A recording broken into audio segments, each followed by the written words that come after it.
नमस्कार, खबरें अभी तक पर आप सभी का एक बार फिर बहुत स्वागत है। मैं अनामिका पांडे हाजिर हूं खबरें अभी तक की बेहद ही खास पेशकश एमएलए हो तो ऐसा के जूरी राउंड में। रानिया हलके के पहले राउंड में टॉप 10 से टॉप 6 उम्मीदवार चुने गए, जिन्हें अब हमारी जूरी का सामना करते हुए खुद को रखना होगा कसौटी पर और फिर इन्हीं टॉप 6 में से चुना जाएगा रानिया का सबसे बेहतर उम्मीदवार।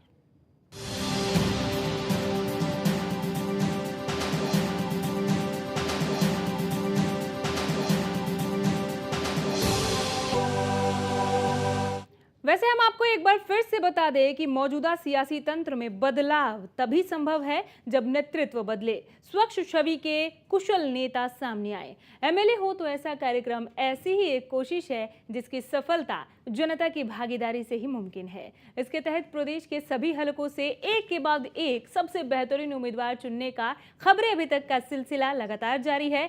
इस कार्यक्रम के जरिए हमारी कोशिश एक ऐसे नेता को तलाशने की है जिसे जनता जब देखे कहे भाई एमएलए हो तो ऐसा।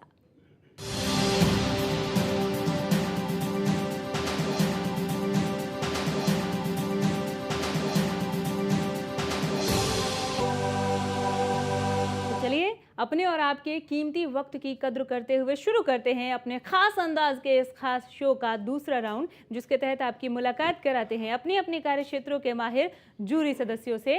केएस मलिक साहब, आप रिटायर्ड एक्साइज कमिश्नर हैं। डॉक्टर योगराज जांगवाल, आप रिटायर्ड सीएमओ हैं। आप हैं के द्विवेदी जी, समाज सेवी हैं आप। जाकिर अली साहब, मैनेजमेंट एक्सपर्ट हैं आप। सुरेंद्र सिंह जी, आप सीनियर एडवोकेट हैं। और अब आपको मिलवाते हैं इस शो के विश्लेषक और जज से। आप हैं अनिल आर्य जी। स्वागत है आप सभी का हमारे इस खास कार्यक्रम एमएलए हो तो ऐसा में।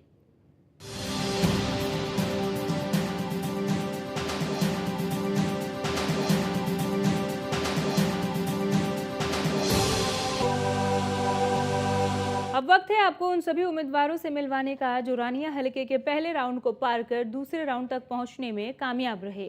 लेकिन उससे पहले हम टॉप 6 में जगह बनाने वाले सभी उम्मीदवारों से आग्रह करते हैं कि जूरी राउंड में जगह बनाने के बाद कार्यक्रम में हिस्सा लेने को प्राथमिकता दें। और ये ध्यान रखें कि प्रदेश की राजनीति को बदलने का एक संजीदा कार्यक्रम है। जैसा बिल्कुल अनामिका, और जो लोग टॉप 6 में जगह बनाने के बावजूद इस कार्यक्रम का हिस्सा नहीं बनते हैं या नहीं आते हैं, इसका मतलब कि वो लोग अपने वायदों के प्रति गंभीर नहीं हैं, साथ ही वो जनता के सामने आने से बचना चाहते हैं।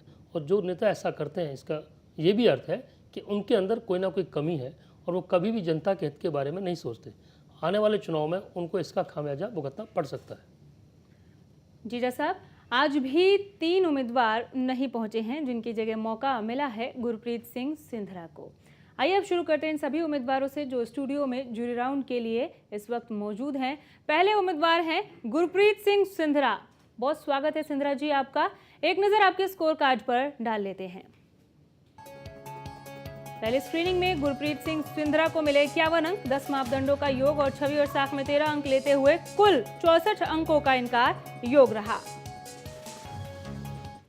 आप हैं स्वर्ण सिंह विर्क जी, बहुत स्वागत है आपका भी। ढेरों बधाई टॉप 6 तक पहुंचने के लिए। एक नजर आपके स्कोर कार्ड पर। स्वर्ण सिंह विर्क का स्कोर कार्ड टीवी स्क्रीन पर आप देख रहे हैं। 10 मापदंडों के आधार पर 64 अंक लिए, छवि और साख में 12 अंक लेते हुए 76 अंक बटोरे स्वर्ण सिंह ने। और आप हैं शीशपाल कंबोज जी, आपको भी बधाई जूरी राउंड के लिए क्वालिफाई करने पर।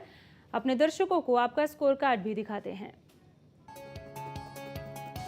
शीशपाल कंबोज का स्कोर कार्ड इस वक्त आप देख रहे हैं। 66 अंकों का योग रहा। 10 मापदंडों के आधार पर 13 अंक लिए, छवि और साख में 79 अंक कुल बटोरे इन्होंने। बेहतरीन प्रदर्शन पहली स्क्रीनिंग में। और आप हैं विशाल वर्मा जी, आपका भी बहुत स्वागत है, साथ ही ढेरों बधाई टॉप 6 तक पहुंचने के लिए। एक नज़र आपके स्कोर कार्ड पर। विशाल वर्मा का स्कोर कार्ड 60 अंक लिए थे 10 मानकों के आधार पर। 26 और 60 में 14 अंक लेते हुए कुल 74 अंक बटोरे विशाल वर्मा जी ने। और इससे पहले कि हम इस सियासी मुकाबले की शुरुआत करें, मैं आपको एक बार फिर से बताना ज़रूरी समझती हूं कि अगर किसी उम्मीदवार की जानकारी गलत पाई जाएगी तो उनसे उनका रिवॉर्ड वापस ले लिया जाएगा। और हम अपने कार्यक्रम एमएलए हो तो ऐसा कि आगे की कड़ियों के दौरान उनका खुलासा भी करेंगे, जिसका काफ़ी अहम हिस्सा है ये शो का, इसलिए आप इस बारे में ज़रूर बताएं। मैं सभी प्रतिभागियों को कहना चाहूँगा कि जो जानकारी आपसे मांगी जाती है, जो फॉर्म आपसे भरवाया जाता है, उसमें 10 मापदंडों पर जानकारी मांगी जाती है। शिक्षा, आयु, आपराधिक रिकॉर्ड, चुनाव, पहले लड़े कि नहीं लड़े, तमाम जानकारियाँ। उसमें से अगर कोई भी जानकारी आपने गलत भरी है तो इसका मतलब ये हुआ कि आप लोग झूठ बोलते हैं और सफलता के लिए झूठ का सहारा लेते हैं। अगर ऐसी कोई भी जानकारी गलत पाई गई तो हम उसको अगले शो के दौरान दिखाएंगे कि इस प्रत्याशी ने ये जानकारी गलत दी थी, झूठ बोला था, और जो रिवार्ड दिया जाएगा उस रिवार्ड को वापस ले लिया जाएगा। मैं दर्शकों को भी कहना चाहूँगा, अगर उनके पास कोई सबूत है कि कौन व्यक्ति झूठ बोल रहा है, किसने गलत जानकारी दी है, चाहे आपराधिक रिकॉर्ड की बात हो, चाहे शिक्षा की बात हो, चाहे अनुभव की बात हो, चाहे चुनाव लड़ने की बात हो, चाहे क्षेत्र में रहने की बात हो, कोई भी जानकारी, आपको जानकारी हम तक भेजें सबूत के साथ, हम उसकी जाँच करेंगे।